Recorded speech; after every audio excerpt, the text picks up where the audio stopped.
মালদহে ফের shoot out, এবারে পারিবারিক বিবাদেও চলল গুলি। ভাইকে গুলি করে খুনের চেষ্টা দাদার। পুরাতন মালদা পৌরসভার 13 নম্বর ওয়ার্ডের খইহাট্টা এলাকার ঘটনা। জানা গেছে গুলিবিদ্ধ ভাইয়ের নাম প্রকাশ দত্ত, বয়স 43 বছর। অভিযুক্ত দাদা মদন দত্ত পলাতক। জানা যায় দীর্ঘদিন ধরে দুই ভাইয়ের মধ্যে টাকা পয়সা এবং বাইক নিয়ে গন্ডগোল। আজ সন্ধ্যায় ভাইয়ের কাছে বাইক চেয়ে না পাওয়ায় দাদা মদন দত্ত ভাই প্রকাশ দত্তকে গুলি মারে।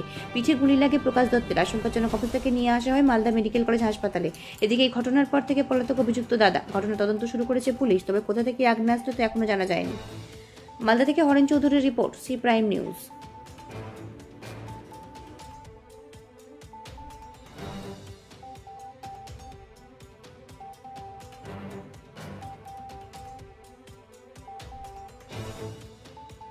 হয়েছে হয়েছিল দাদা ভাই মানে মোটরসাইকেল নিয়ে ঝামেলা করে ওর কাছে মোটরসাইকেল চাইছিল, মোটরসাইকেল দেয়নি বলে দাদাতে যে ভাইকে গুলি মেরে দিয়েছে। মদন দত্ত প্রকাশ দত্ত মানে এই জায়গাটায় গুলি মেরে দিয়েছে। এখন কোথায় নিয়ে এসছে? এখন আমরা মালদা মেডিকেল কলেজে নিয়ে এসেছি, এখানে ট্রিটমেন্ট চলছে।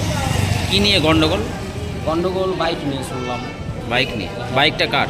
বাইকটা ওনারই বাইক, কিন্তু ওর দাদা কিনতে টাকা দিয়েছিল বলে ও বারবার চালিয়ে নিয়ে এবারে বলে ও বাধা দিয়েছিল, তাতে ও গুলিটা করেছে।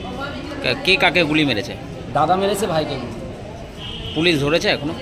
না, ও বাড়ি থেকে পালিয়ে গেছে। আপনার নাম? আমার নাম বিশ্বজিৎ। কি হয়েছিল? ঝগড়া, টাকা পয়সা দিয়ে গুলি করেছে। কে গুলি করেছে? ভাসুর। কেন করলো? তো টাকা পয়সা নিয়ে ঝগড়া। আপনার কে হয়? ভাসুর।